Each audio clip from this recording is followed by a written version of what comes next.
Sir, ओला, Uber आणि रॅपिडोचे परवाने तुम्ही रद्द करण्याचा निर्णय घेतलाय. हा निर्णय का घ्यावा लागला?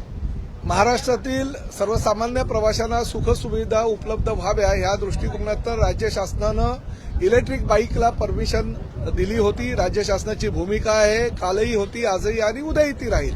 परंतु ओला, उबेर, रॅपिडो ह्या कंपन्यांनी मात्र त्याचा दुरुपयोग करून आज फक्त इलेक्ट्रिक बाईक टॅक्सीला परवानगी दिलेली असताना पेट्रोलवर चालणाऱ्या बाईक सुद्धा रस्त्यावर आणल्या. आमच्याकडे काही भयानक तक्रारी आल्या, कारण काही महिलांच्या तक्रारी होत्या. त्या संदर्भात आम्ही कारवाई केली.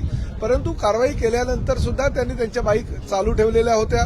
खरं तर ओला, उबेर, रॅपिडो यांना परमिशन देताना तात्पुरत्या स्वरूपातली 1 महिन्याची परमिशन आम्ही दिली होती आणि ती परवानगी देत असताना त्यांनी योग्य त्या कागदपत्राची पूर्तता करावी असे निर्देश दिले होते. परंतु त्यांनी कुठल्याही प्रकारे कागदपत्राची पूर्तता न करता राज्य शासनाचं जे धोरण आहे त्या धोरणाला हरताळ फासण्याचा प्रयत्न केला आणि त्यामुळे आज सन्माननीय सदस्य सुनील शिंदे यांनी 93 अन्वये जी चर्चा उपस्थित केली होती सभागृहामध्ये, त्या चर्चेच्या अनुषंगानं त्यांना तात्पुरत्या स्वरूपात दिलेली परवानगी रद्द करण्यात आलेली आहे.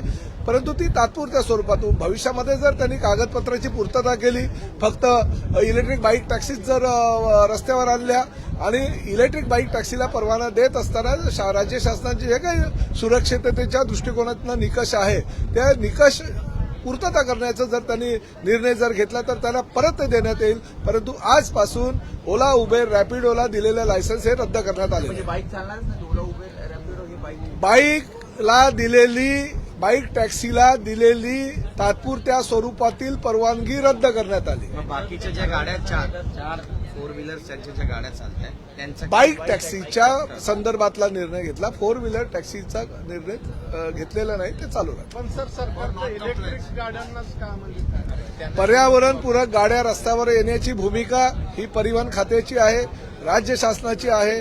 आम्ही तर पूर्ण सर्व गाड्यांना सरसकट द्यावा म्हणून आम्ही कॅबिनेट पुढे प्रस्ताव घेतला होता. पण पर्यावरणपूरक भविष्यामध्ये गाड्या रस्त्यावर येणं गरजेचं असल्याकारणानं कॅबिनेटनं असा निर्णय घेतला की फक्त इलेक्ट्रिक बाईक टॅक्सीला परवानगी द्यावी, जेणेकरून कमीत कमी त्या ठिकाणी प्रदूषण होईल आणि पर्यावरणाचा ऱ्हास होणार नाही म्हणून तो निर्णय घेतला गेला.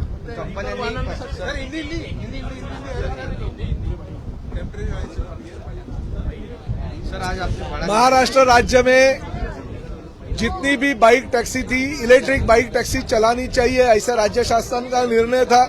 और हमारे जो राज्य के प्रवासी हैं, जो प्रवासियों को 3 गुना 4 गुना टैक्सी और रिक्शा में बैठने के बाद में उसका भाड़ा देना पड़ता है, वो नहीं देना पड़े इसलिए इलेक्ट्रिक बाइक टैक्सी को परमिशन दी गई. ओला, उबेर, रैपिडो जो कंपनियां हैं वो कंपनियों को हमने टेम्पररी लाइसेंस दिया था. उनको नोटिस देते हुए हमने ये भी कहा था कि आप जो कागजात है इसके लिए कागजात की पूर्तता कीजिए और आप परमानेंट लाइसेंस ले जाइए. मगर उन्होंने टेम्पररी लाइसेंस के बेस पे पूरे बाइक जो है रास्ते पे लाई थी और खासकर जो परमिशन हमने इलेक्ट्रिक बाइक को दी थी उसके बजाय उन्होंने पेट्रोल गाड़ियां जो है रास्ते पे उतारी थी. तो जो नियमों का भंग करने वाली है, कायदों का भंग करने वाली है और बहुत सारी कंप्लेंट्स हमारे पास महिलाओं के सुरक्षितता को लेके हुए भी आई थी. कुछ गुनाह भी दाखिल हो गए.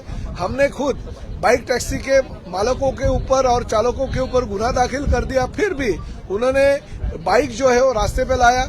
आज सम्मानीय सदस्य सुनील शिंदे ने जो विधान परिषद में सवाल उपस्थित किया था उसके अनुसार हमने ओला, उबेर, रैपिडो को टेम्परेरी जो परमिशन दी थी वो रद्द की गई.